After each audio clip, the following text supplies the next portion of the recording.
I never imagined I'd be treated like a guest in my own home. It started small. Subtle jabs from my mother-in-law about how I folded towels the wrong way.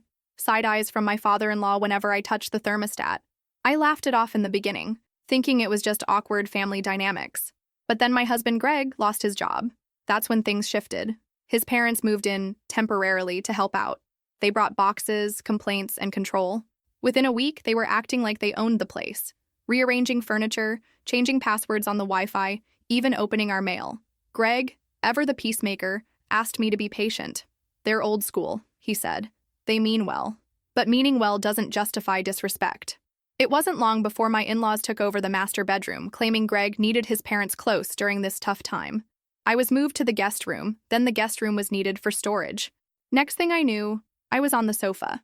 No privacy, no space, just pillows that smelled like mothballs and judgmental stares every time I walked into the kitchen. They treated me like a burden, like I was freeloading in their son's home. What they didn't know, what no one seemed to remember, was a document buried deep in our filing cabinet. A quiet little legal agreement signed 3 years ago, when Greg and I bought this house. Greg hadn't qualified on his own. Bad credit. Spotty employment record. I'd put up the down payment.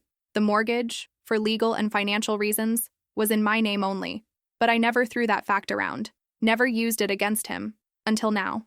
Because this wasn't just about being forced onto the couch. It was the way his mother talked to me like I was a stranger. The way his father changed the locks without asking. And worst of all, the way Greg let it all happen. No protest, no defense, just silence. On the 4th night in a row sleeping on the sofa, I sat up at 3 a.m., staring at the ceiling and thinking one thing: I deserve better. So I got up, went to the closet, and pulled out the deed. My name, only mine, no co-signers, no shared liability. And suddenly, the humiliation turned to something else entirely: leverage. The next morning I woke up before anyone else. I didn't sleep much, but I didn't need to. I had a plan. I brewed a fresh pot of coffee and set the table like I always did. The good dishes, the matching mugs. The house was quiet, except for the occasional creak of the old pipes and the distant hum of the refrigerator. It felt like the calm before a storm. One by one, they shuffled into the kitchen. First Greg, looking groggy and passive, then his father, stiff and disapproving, and finally, Linda, my mother-in-law, wearing her silk robe like she was royalty visiting a peasant's hut. I greeted them all with a smile. Linda sat down and said, "Could you toast my bagel this time? Last time it was too hard?" I nodded. "Of course." I handed her the deed instead. She blinked. "What's this?" Greg leaned in, confused. "Is that the—" "It's the property deed," I said, loud and clear.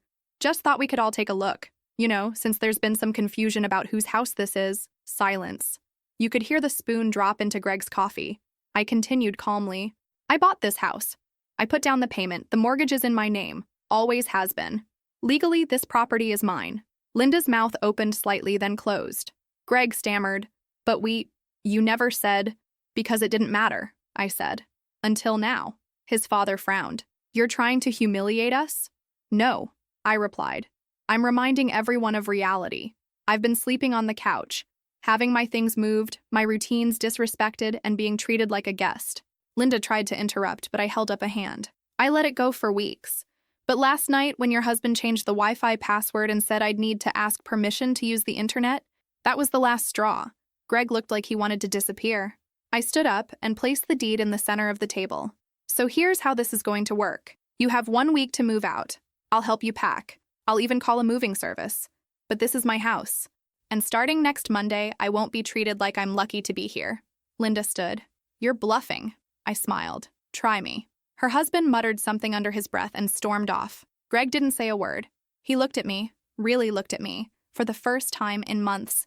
And for once, he saw the version of me that wasn't afraid to be alone. I cleared the table, quietly, methodically. No shouting, no name-calling, just the cold clarity of truth on official paper. They thought they had evicted me from the living room, but what they didn't know is that I had the power to evict them from the house. And now, I was using it. The next 7 days were a test of nerves, silence, and passive aggression served in layers. After my announcement, the house shifted. The air turned heavy. No one spoke much. There were no more morning greetings, no small talk during meals, just tension so thick you could slice it with a butter knife. Linda doubled down on being petty. She stopped doing laundry even if her clothes were piling up in the washer. She accidentally spilled things in the kitchen and left them there. Her husband started locking the downstairs bathroom and claimed it was off limits for maintenance. Greg was worse, quiet, brooding, avoiding eye contact. Every time I tried to talk to him, he shut down. His favorite line became, "Do we really have to do this?" Yes, we really did.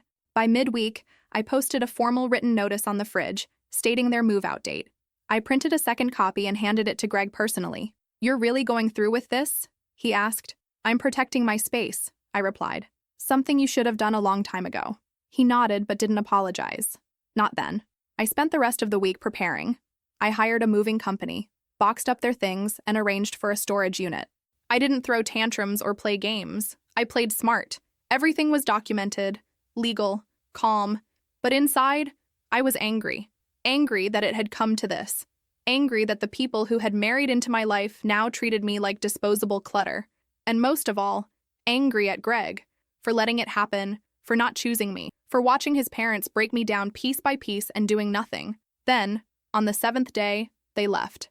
No big scene, no dramatic finale, just cardboard boxes, cold stares, and Linda muttering something about never being welcome again. I didn't respond. They backed out of the driveway in silence. Greg, surprisingly, didn't go with them. That night, he sat on the edge of the bed, the one I had finally reclaimed, and said, "You didn't have to do it like this." I turned to him, calm but firm. "I did, because if I didn't stand up for myself now, I never would." He didn't argue. He just nodded slowly, as if realizing something too late. That's the thing about pushing someone into a corner. They either fold or they fight back. I had done the latter, and for the first time in a long, long time, I slept in my bed, in my house, without anyone questioning if I belonged there. It was 2 days after his parents left when Greg finally cracked. I was sitting on the patio, coffee in hand, enjoying the kind of peace I hadn't felt in months. The air was still, quiet, no footsteps thudding above me, no cold glances from across the room, just the sound of birds and the rustle of wind through the trees. Greg stepped outside, his hair unkempt, his eyes heavy. He didn't sit at first, just stood there like he was unsure if he still had a place beside me. Then, slowly, he lowered himself into the chair opposite mine. "I don't know what happened to us," he said. I didn't answer right away. I let the silence fill the space his parents had once occupied. "I thought I was helping," he added, letting them stay, keeping the peace. "You weren't helping me," I replied. He looked down. I know. I studied his face.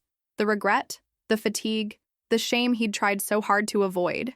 It wasn't enough to undo everything, but it was something. "I didn't fight for you," he finally said. And I should have. That, at least, was true. He reached into his hoodie pocket and pulled out a folded piece of paper. "I spoke to a lawyer. I'm transferring co-ownership of the house back into your name, fully. No more gray areas, no more pretending this isn't yours." I took the paper but didn't open it. "You don't need to give it back to me," I said quietly. "It was never yours to begin with, and you knew that." He nodded. And that moment, that was the real end of something.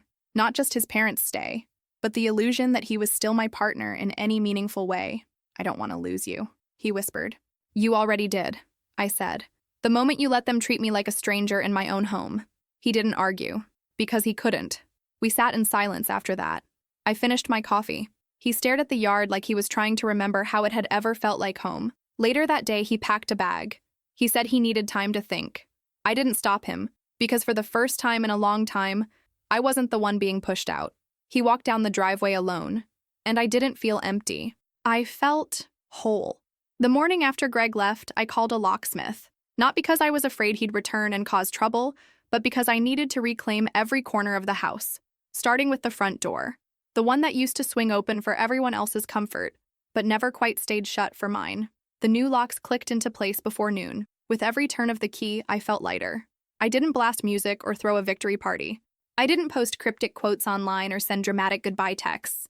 I just stood in the foyer, looked around the space I once tiptoed through, and breathed. For the first time, the silence felt like mine. I started to rebuild. Not the house, but the rhythm of my days. I moved back into the master bedroom. I donated everything Linda left behind. I rearranged the living room to fit my style, not theirs.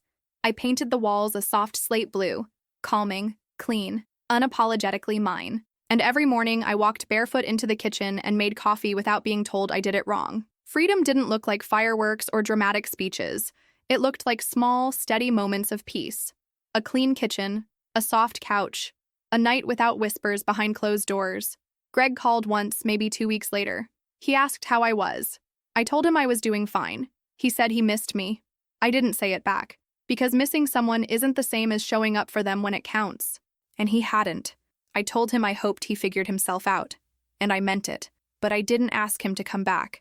I didn't leave the door unlocked. I didn't owe anyone that anymore. This house had once been filled with people who spoke louder than I did, who treated kindness like a weakness, but not anymore. Now, every light switch, every drawer, every quiet corner whispered the same truth. I stayed. I owned this. I earned this. They tried to reduce me to the couch, but I built something stronger than walls. I built boundaries, and I will never let anyone walk through my door and strip me of my worth again.